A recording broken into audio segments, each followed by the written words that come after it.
Hello and welcome to The Big Fight. Now, you have no doubt heard a lot about cash demonetisation, not least on this show. After all, this is the third week in a row that we're looking at exactly the same issue.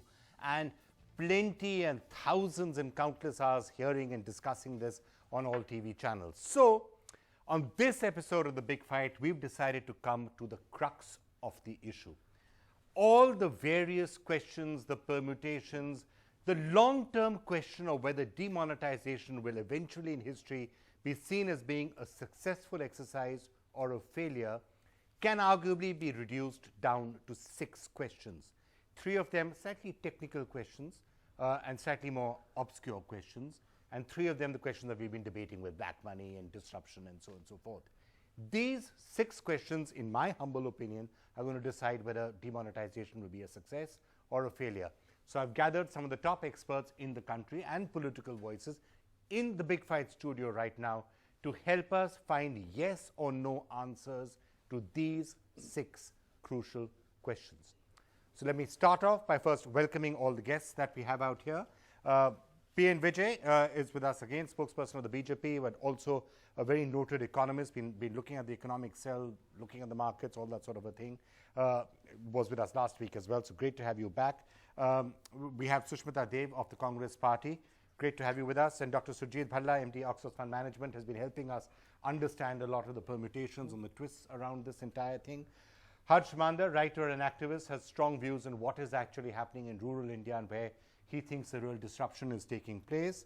And also with us here in the studio, Meera Sanyal, former country executive and chairperson of the Royal Bank of Scotland, will also help us understand what the banking sector is doing and has had links with the political party as well, with the Aam Aadmi Party. So, you know, we've got political views and economic views all represented out here. All right, let me dive straight into it. So what are these 6 questions that I'm talking about? Let me start off with the first one. Will demonetization lead to a windfall gain for the RBI? Now, what do I mean when I say that? Remember, there are 14 lakh crore rupees worth of 500,000 rupee notes out there. By the 30th or the 31st of December, we will know how many of them have been redeposited. Let's say, as you can see in this graphic, of those 14 lakh crores, only 12 lakh crores come back. That means there's a 2 lakh crore rupee gap out there. That is liabilities of the Reserve Bank of India that have somehow disappeared. It's a bonanza, if you like. It's a windfall gain for the RBI. Now, can the RBI, first of all, will it be 2 lakh? Will it be 1 lakh? Will it be 3 lakh? We don't know the answer to this question. We will only know the answer to that question on the 31st of December, or maybe a few days after that, once everything is counted. Now, that is a gap and that is a bonanza. What will happen with it? Will the Reserve Bank of India pass that on to the government as a dividend? And will that money then be find its way into all of your accounts in Jan Dhan accounts? Will it lead to infrastructure spending? Will it lead to other such stuff? This big question number 1, and I'll take you through it again as we start discussing. Question number 2, what is going to happen to banks and the banking system? Whichever way you look at it, deposits in banks are rising very sharply right now. And even though some people will withdraw the money, at the end of the day, there could be 3 lakh, 4 lakh, 5 lakh crores more with the banking system. Does that bring interest rates down? Do your EMIs go down? Is lending easier? Can industry borrow money at lower rates? Can indebted industry, remember industry owes a lot of debts right now to banks. Do they suddenly become viable if interest rates come down? All of those are questions that tie up with question number 2. Question number 3, is there going to be a budget bonanza? What do I mean by this? Well, the finance minister, in all probability, when he stands up on the 1st of February, is going to feel like a really rich finance minister because people are going to suddenly be depositing a lot of money. There'll be an impression that there's been a lot more tax collected, and there could actually be a lot more tax collected, especially if you take penalties. Now, what's he going to do? Is he going to cut interest rates? I mean, is he going to cut taxes? Is he going to say corporate taxes are going down, personal income taxes are going down, other giveaways in the budget? A possibility. If that happens, people could benefit. Those are the 3 slightly technical, slightly more obscure questions. The 3 other questions: will black money truly be wiped out? A crucial question. Everyone out here, people have been standing in queues, happily, willingly, well, by and large happily and willingly, because they say it's for a national cause. What's the national cause? Black money is going to be wiped out. All right. Is that going to happen? Or are the fat cats going to get away with it and the big fish going to get away with it? Are they all laundering their money as we speak? Are all the common people standing in queues, and the rich people, the guys who really got black money, are they going to escape by being able to launder it? The answer to that question will eventually show whether people will welcome this in the long run or will say, well, what was all of that for? So that's the fourth question, and it's a big question. Question number 5, in the future, how will black money generation be curtailed? Will it be through an Inspector Raj? Will it be through all these new schemes that the government now is hinting it's going to come up at? Or is it not going to be curtailed? If it's not going to be curtailed, then 4 years from now, we're back to square one. What's all of this been for? And now there are 2,000 rupee notes, which can potentially be used quite simply by people out there. And a final question, and then I promise to hand it over to the panelists once I've asked all these questions. Question number 6, how long will this disruption continue? How bad is the pain going to be? Who's really going to suffer and who is suffering? Is it the people out there in the rural areas? Is it the poor? How long are they going to take the pain? And is there going to be a real impact on the economy, a long-term impact? Manmohan Singh spoke about a 2% drop in the GDP. Is that going to happen? Or is the disruption short-term inconvenience, but eventually it will all be okay? Those were the 6 questions. All right, let's start. Number 1, the technical question. Let me get the technical stuff out of the way, because the rest of the stuff we have been debating, black money, disruption, we've all been talking about it for 2-3 weeks. So help me understand this. 14 lakh crores out there. If only 12 lakh crores comes back, P.N. Vijay, there's a possibility of a bonanza there, a windfall gain for the RBI to pass on. If all 14 lakh comes back, it's a disaster for the government, because it either means there was no black money or that all the black money was laundered. You're absolutely right. All the money issued and in circulation is a liability of the RBI. And if these old notes are denotified, to the extent they have not come back to the RBI, they represent a windfall gain. Whether RBI is treating it as a direct addition to the reserves or they're putting it through their P&L remains to be seen. The question is, RBI performs several functions on behalf of the government. It's an issuer of government debt. It often plays, or I'll say operates in the foreign exchange market to cool it. It also has a market intervention program. All these result in profits and losses. Now, the only way RBI gives back money to the government is through a dividend process. So it's possible, I don't know whether it's likely, RBI may give this benefit to government in 2 ways. One is that it might give a special dividend. Like, for example, company sells an asset, it gives a special dividend. The second is it might use that money to recapitalize the banks. Arun Jaitley mentioned in one of his speeches that this money, so RBI... That could be point 2 actually. Banks may not need recapitalization. They've certainly got a lot of deposits. So the bank's financials are I am always an optimist, Vikram, but I think they will need recapitalization.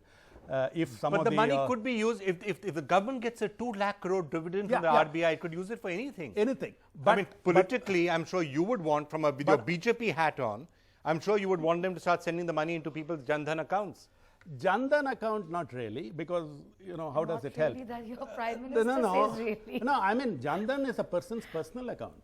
I mean, we will spend it on infrastructure, we'll spend it on agriculture, etc. I mean, Jan Dhan is a private account. Yeah, okay. I mean, how can a government start... I'm not disagreeing that that's the right thing to do economically, but, politically. in short, what I'm saying is, RBI will surely get a bonanza. It's a decision RBI has to take. Whether some but you're not sticking your, would you like to stick your neck out and say how much the bonanza is going to be, or is it too early to say that? No, the number is very, I mean, the 6 number lakhs has come in so far. You see, I'm not, if you told me I had looked at the RBI's latest balance sheet, the number of notes in issue and in circulation is a liability, because RBI says I promised to pay the bearer on demand. Now, what has come back is a bonanza.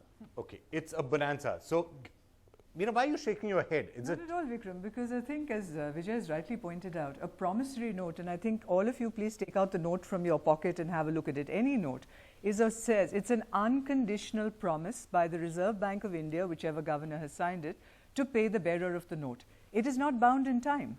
So, you have denotified the note, you have said it's not legal tender.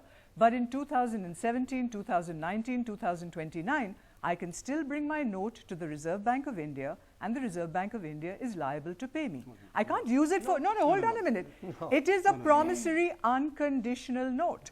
And as you know, you could exchange the note. It's not legal tender anymore. You can exchange If you it. haven't exchanged it or deposited it, the RBI doesn't have to pay you back. It RBI can does. formally denotify. Yeah, they can denotify. You But can the question They in a will court of denotify. law. You You can can do- question in a court of law whether it's legal. But Vijay, RBI has the They will power to it, is denotify. it has the power to do anything, and then you shake the faith in the currency of the country. No. Here's the Why would you shake the faith? The RBI will say, we told you to come and deposit the money. We gave you 2 months to deposit the money. You didn't do it. Too bad. It's now denotified. And That's it's it. been done before. And therefore, that been promissory done. note is It's being been torn done up. before, That's it's why been it's a done. You Well, violation. cannot tear up an unconditional promissory note, and that's why No, but contingent liabilities guarantees. Okay, let me stay come to until somebody in they the are middle of this extinguished. who's not got a political view. Sujit, will the RBI lose its liabilities to the extent that their No, money is not back? I think you've explained it quite clearly.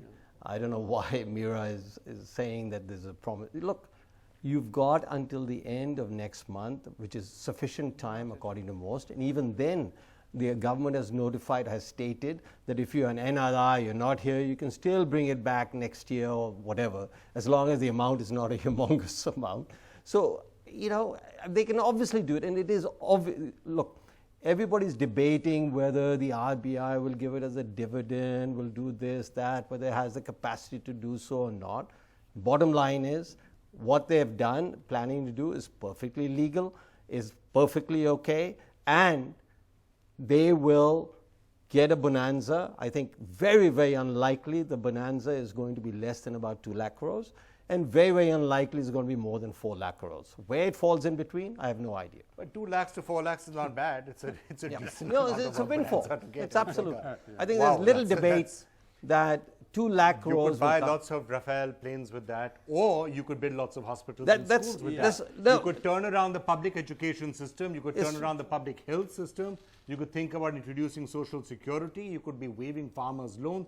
I mean, there are lots of things which you can We do. should with debate. That's Sujit's view. We should Sujit, debate where that how money will is it spent. transfer The to public government? health That's system what is a Sushmita- disaster. The public education system is a disaster. So fix we should them, right? debate Build some where roads. to go, but the windfall is there. The windfall is there in your view. Absolutely. So, Smita, now the answer to this technical question should affect you as a politician because with that sort of a windfall gain, if the government gets it, if what P.N. Vijay and Surjit are saying is correct and what Meera is saying is not quite correct, then it's a problem for you because eventually when all of this windfall gain starts to be spent, it gets the government lots of political brownie points. I mean, it's good for the country, but bad for you politically. See, Vikram, I'll tell you something. This government, in the last 2.5 years, I'm giving a political answer, I'm not a banker or an economist, has done very little for the social network of a common man. So if there's a windfall which nobody knows till the March of 2017, according to me, we'll have to wait and see. Where they spend it. Yeah, where they spend it. And if they should spend it. The biggest grouse we have against this government is that they're pro-corporates and less for a common man. So if there is a windfall at all, let's see some more policies which are social reforms and not just, economic Harsh, reforms. So you've been very concerned about the impact of demonetization on the poorest of the poor. If the government does get, and there are some ifs in this, if the government gets this big windfall and if the government then spends it in the right areas. Right. See, you're talking about windfall, you're talking about potential windfalls, potential bonanzas. I think that windfalls have to be weighed against costs. And I think that, we, for a long time, and just let me make this point a little clearly, for a long time, the first years after independence, the first decades, the poor were the reason government existed. Gradually, we've started forgetting about the poor, and now, in the last 20-25 years, I see that the poor are the problem. In a sense, the land, they're taking too much of subsidies. We have to take away their land. They're blocking, etc., etc. And so you must sacrifice in order to make the country benefit. That's the sort of framework. I get you. In general, I'm not disagreeing with you. But if you really think about this, if you think about, let's give it the most favorable possible interpretation. I'm going to come to the unfavorable interpretation, right? I'm going to do both. If you look at the most favorable interpretation of how things could pan out, it will be Yes, there's been disruption. Yes, the poorest of the poor are taking an unfair share of the burden suffering, for this, in my view, Yeah. and I think in your view as well, that they're the ones who are really taking it in the neck. But at the end of the day, if there's a windfall gain in that 2 lakh crores is spent on the poor in things like health and education and, all those things like that, Vikram, my it might point- be for the best. My point is, Eventually, it could be money coming from the black moneyed rich going to the poorest of the poor. India's it's possible. India's tax to GDP ratio is one of the lowest in any comparable country. We should be raising our tax to GDP ratio. That's a cleaner way. The integrity of our tax system is very poor, and it is a regressive tax system where we are largely doing indirect taxes rather than direct taxes. We want 2 lakh crores. I think we need more than that. There are direct ways of doing it. We should So you mean tax instead of having done all of this, just raise taxes? we should tax the rich more. Piketty's been talking about inheritance tax, wealth tax. Our $46 billionaires, a 1.5% tax on just the wealth of these 46 billionaires is enough for our health system. So you're basically doing it differently than this. I would say that you should have a system. We do need to raise much more public funds. Our revenues foregone just for the corporate sector in every budget is about 5.5 lakh crores. If you're talking about lakh crores, just deal with that, and you would have more than the bonanza that we're talking about. Let me move to question number 2 now. Because I'm sorry to have to keep moving everyone else around faster. We do have 6 questions to go through. Right. What's going to happen to the banks? Actually, why don't I start with you first? As a former banker, the analysis that I was interpreting, so just in case you're just switching on your TV screens, question number 2 was, with the banks suddenly getting so much money, will the bank capitalization problem go away, number 1? Number 2, with the banks having so much money, are interest rates going to go down, lending going to become easier, indebted corporates having less burden, and everyone here paying less for their car and housing loans? So in very simple terms, Vikram, let's understand what is happening. People are going to the bank and putting the money into their own current or savings bank account. Now, the bank deposit which you place, whether it is 2 lakh or 6 lakhs or 14 lakhs crores, is a liability for the bank, because you as a depositor can withdraw that money at any time. In banking terminology, we call these CASA deposits, current account savings deposit, which can be withdrawn on demand. So no bank is going to be in a position straight away to tell all of these young people, come to my bank and straight away withdraw, because you don't know how much is going to be withdrawn. No, hold on a minute. What you're saying is contradicting 200 years of banking, because yes, that Indeed. always happens. Indeed. Yes, people come in and deposit their money, Yes. but banks always assume that not everyone is going to come and ask for their money at the same Absolutely time. right, Vikram. So for a 1 But lakh this is a crore, different- for 1 that's lakh a crore different rupees issue. worth of Vikram, deposit, Vikram, they will but lend this- 2 lakhs or 3 lakhs. That's the way it always works. It's a Absolutely, multiplier. and you do modeling. However, this is an extraordinary circumstance. You have impounded the liquidity of the system, and people will draw it back. For example, we are in artificial conditions now. Out of the 6 lakhs crores deposited, people have only been able to withdraw 1 lakh crore. So when there is sufficient liquidity in the system, that is the true time where you see how much will get withdrawn yes for and the no. cash economy. Okay, Vikram. fine. Let me. Yeah, I go halfway with Meera. You see, the State Bank chairman was asked this question, and she said some point is right, because you're artificially restricting to 24,000, so more people will withdraw. But Except she feels for anything middle around classes 2.5 and poor people, maybe that's all the money they have. anything the 24. between, and counting all that, she felt, and I say she's a very responsible person, 2.5 to 3 lakhs will continue with the banking system as a typical CASA deposit or an FD deposit. So technically one can assume, and that's what Arun Jaitley was saying in Parliament yesterday, that this money will technically allow banks to lend more money at lower rates. Already in the 10-year bond market, we are seeing the 10-year bond crash down to very, very lows in spite of US interest rates firming up. But I want to sound one warning. Banks will lend more money, banks will make probably more spreads, their treasury side of their portfolio will go up, investment income will go up, but the pain in the system right now is being felt by the trading community and the real estate community, etc. Now, there is potential theoretically for these NPAs to shoot up. So, if I were a chairman of a bank, I'll worry more about my loan side, because I already have enough money to lend. That's not my problem. But my NPA is my biggest problem. I love What will it happen when to the this? economist in PN Vijay overtakes the politician in him. No, this and is then suddenly he says, oh, hang on, I'm supposed to be saying the opposite to this. I mean, Okay, This is what I you're told saying the is government correct. also. I mean, I'm so glad that intellectually you are saying the right things. yeah, absolutely. Even though it doesn't completely no, suit if the political 50% line. of volume has gone away in trading in the malls, what about the? Yeah. I completely. See, you and I agree for once. No. I'm just saying you and she are agreeing for once. He's just made No, your point I for you. want to say that all I you need to say, don't Sushmita, is agree I with me? agree with P. N. Vijay. No, I That's all want you to- need to say. He's He wearing said your two argument for hats. you. He's wearing two hats. I'm wearing one. And I'm not an economist and I'm not a banker. So you should tell him I agree with Yeah, half your but I hats. just want to say my understanding of the situation is the impact on the interest rate is going to be short term because these are not voluntary savings. You have imposed something on the people, so they're rushing to their banks only to exchange their money. So these are short-term anymore, that's deposits banned. which are going to be very quickly The latest withdrawn. And innovation, you can't do if that there is anymore. any impact on the interest rate, that's also going to be short-term. Okay. That's my understanding. Okay. Yeah. Interest rates are going to come down.